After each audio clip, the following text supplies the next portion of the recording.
Hello friends, ఈరోజు recipe వచ్చి సజ్జ రొట్టె. ఈ సజ్జల వల్ల చాలా ఉపయోగాలు ఉన్నాయి. ఈ సజ్జలలో ప్రోటీన్స్, పీచు పదార్థాలు పుష్కలంగా ఉండటం వల్ల ఆహారం స్లోగా జీర్ణమై చక్కెర నిల్వలు నెమ్మదిగా విడుదలవుతాయి.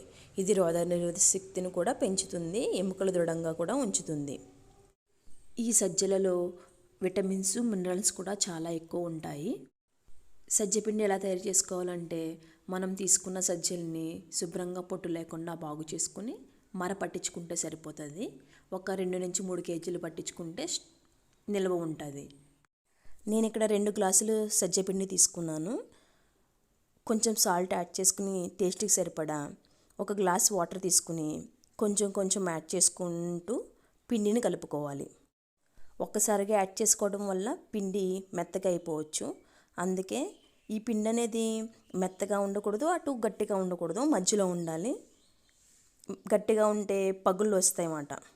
చపాతీ పిండిలాగా తయారు చేసుకున్నాం కదా, దాన్ని బాల్స్ లాగా చుట్టుకుని దాన్ని తీసుకెళ్ళి ఒక తడిపిన క్లాత్ మీద ఇలా చేతితో అదుముకుంటూ రౌండ్గా పగుల్ని కవర్ చేసుకుంటూ పలచగా చేసుకోవాలి. మనం రోజు రొటీన్గా చపాతీ ఇవేగా చేసుకుంటాము. ఈ సజ్జలతో కూడా ఒకసారి చేసి ట్రై చేసి నాకు కామెంట్లో చెప్పండి ఎలా వచ్చిందో.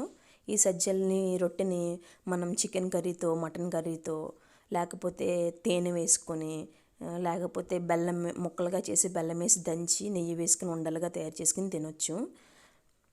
చాలా మంచిది. మనకి ఇప్పుడు ఇది రెడీ అయిపోయింది కదా, ఇలా తీసుకుని క్లాత్తో పాటు ఇనప పెనం మీద వేసుకుంటే చాలా బాగా వస్తుంది. ఇలా వేసుకున్న తర్వాత ఒక 2 మినిట్స్ వరకు దాన్ని కదపకూడదు అన్నమాట. కదిపితే ఇరిగిపోతుంది రొట్టె. నెక్స్ట్ ఇది అయిన తర్వాత ఇలా అంచుల చివరిని అట్ల కర్రతో ఇలా తిప్పుకుంటూ చేత్తో పట్టుకుని తిప్పుకుంటే సరిపోద్ది. ఇది మీడియం ఫ్లేమ్లో పెట్టుకుని చేసుకుంటే మనకి రొట్టె రెడీ అయిపోయినట్టు. ఇంకా సెకండ్ వేసినప్పుడు మాడు ఉంటుంది కదా, మాడు తీసేసుకుని అప్పుడు సెకండ్ వేసుకోవాలి.